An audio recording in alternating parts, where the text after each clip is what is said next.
sekarang babak baru kita masuk pertobatannya. Nah, kuncinya nanti di sini sebenarnya. Yang mulai banyak hikmah-hikmah yang bisa kita ambil dari kisah hidup seorang Abu Nuwas.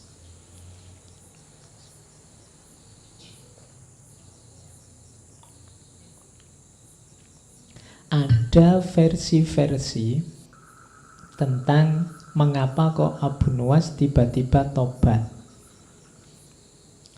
Yang pertama ada yang bilang karena di penjara. Ketika di penjara kemudian dia sadar hidupnya jadi tambah religius.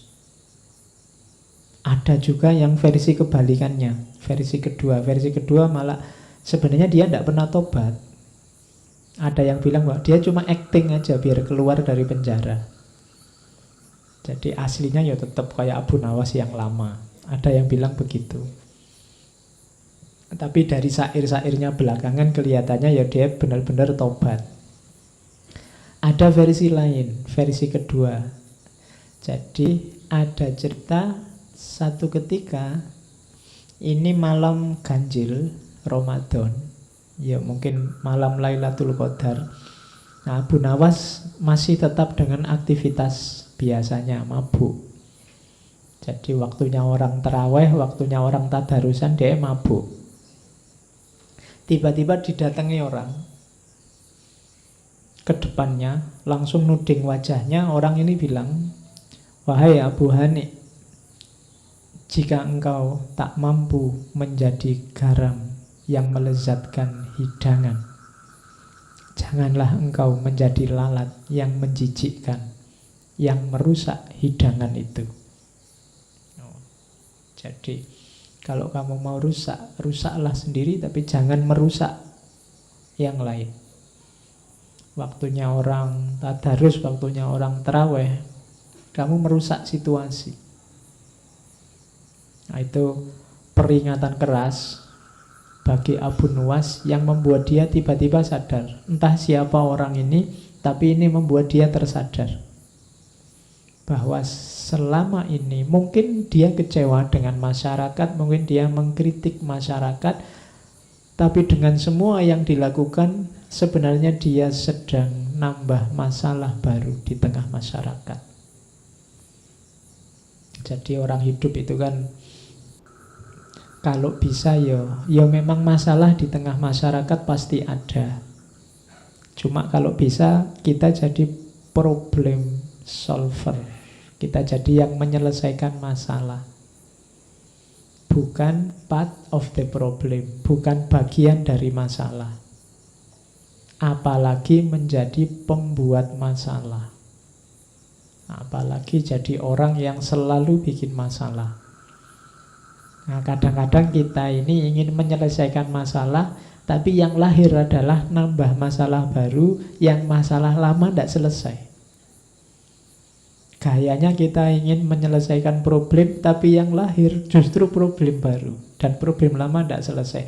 Dan kalimat ini langsung ditujukan di depannya si Abu Nuwas. Kalau engkau tidak bisa menambah kelezatan hidangan, jangan jadi yang merusak hidangan. Merusak hidangan berarti nambah masalah. Dari situlah nanti Abu Nuwas terus sadar dan dimulailah fase baru hidup jadi ulama. Bahkan beberapa menyebut terus dia jadi sufi. Tapi tetap lucu, tidak apa-apa. Ya, karena sudah khasnya beliau, hidupnya memang tidak bisa kok kaku. Dia lentur. Makanya terus kesannya dia lucu. Bisa beradaptasi dengan situasi apapun. Oke, syair-syairnya banyak. Kita juga kan kenal beberapa syairnya. Ini diantaranya. Misalnya dia menasehati dirinya sendiri.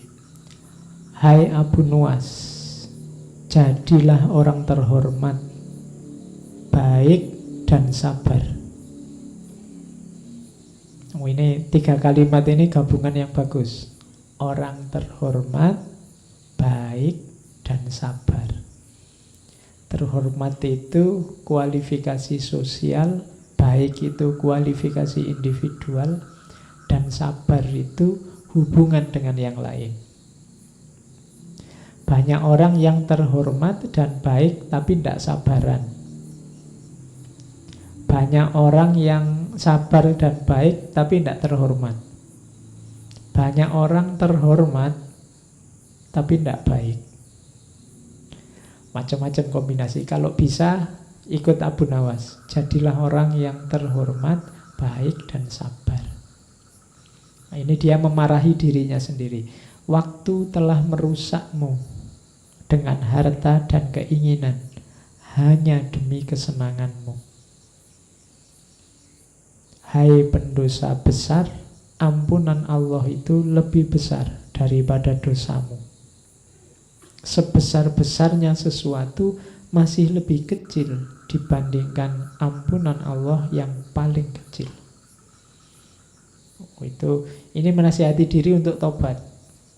Tobat yang beneran.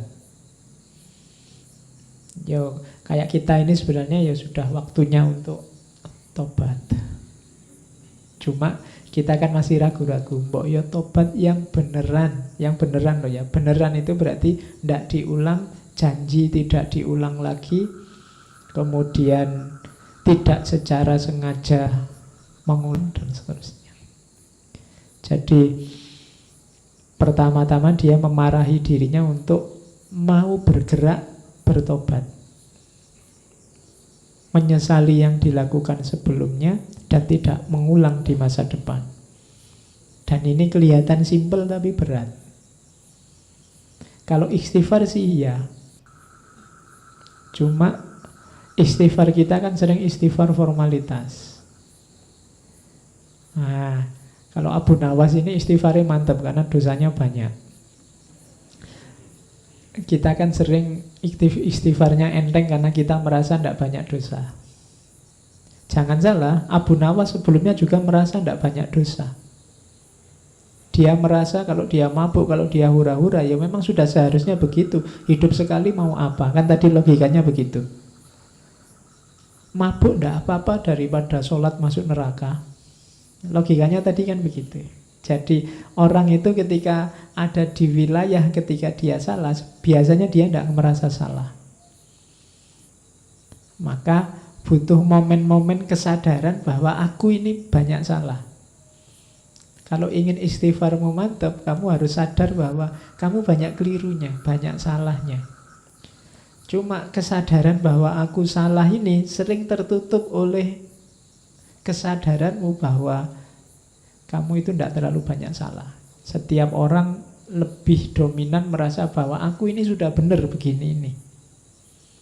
Kalau kamu tak tanya satu-satu tetap merasa hidup kayak saya ini Pak yang benar dan baik. Rata-rata begitu. Jadi kesadaran yang mengemuka bukan kesadaran bahwa aku ini banyak salah dan mungkin sekali sering melakukan kesalahan. Tapi biasanya yang mengemuka dalam hidup kita itu kesadaran bahwa aku ini sudah benar. Hidup seperti ini loh yang bagus. Itu yang mungkin membuat istighfar kita tidak terlalu mantap. Kayak formalitas. Tobatnya bukan tobat yang serius. Nah, diajari oleh Abu Nawas, ayo nasihati dirimu sendiri. Kalau nunggu dinasihati orang ya tidak akan nyampe-nyampe. Nasihat yang paling bagus dari dirinya sendiri. Berarti apa? Kesadaran. Oke, dilanjutkan kalimatnya. Ini kesadaran bahwa betapa besarnya dosaku, maka apa pembelaanku akan segala yang telah kulakukan.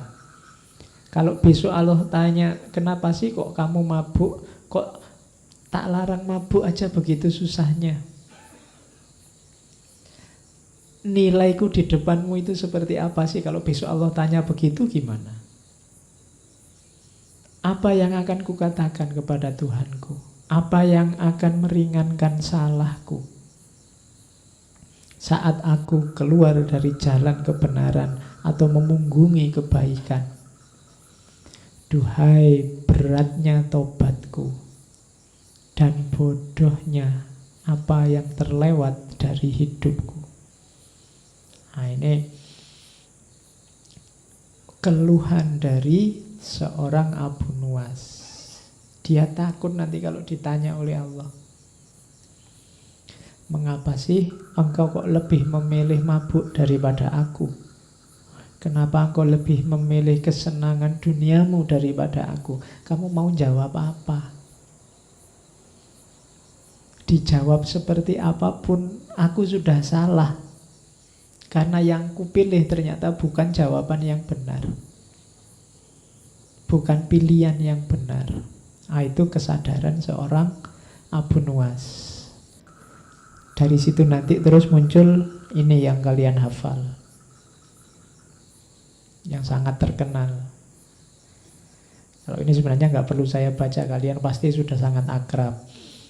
Ilahi lastu lil firdausi ahla. Wahai Tuhanku, jelas aku bukan ahli surga. Wong aku ini kayak gini orangnya, nakalnya luar biasa, dosaku bertumpuk-tumpuk. Wala aqwa ala naril jahimi. Tapi aku ndak kuat kalau harus masuk neraka. Jadi ini keluhannya pada Allah. Ya Allah, aku ini masuk surga ndak pantas, masuk neraka ndak kuat.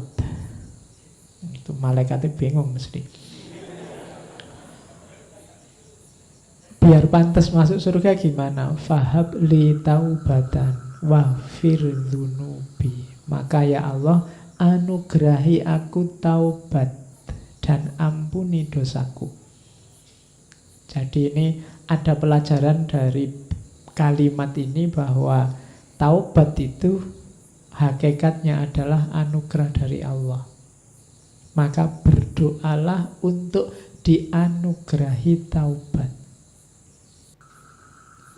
Jalan kita untuk taubat pertama-tama nunggu anugerah dari Allah. Fahab li taubatan waghfir dzunubi, dan ampunilah dosaku. Fa innaka ghafirudz dzambil azimi, karena engkau adalah yang pemberi maaf yang agung. Jadi ya Allah, aku ini masuk surga ndak pantas, masuk neraka ndak kuat. Sudahlah ya Allah, ampuni aku, kan engkau maha pengampun. Ringkasnya begitu. Dzunubi misla a'dadir rimali. Dosaku ya Allah sebanyak jumlahnya pasir. Jadi kalau ada padang pasir, pasirnya seluas itu, dosaku sebanyak itu.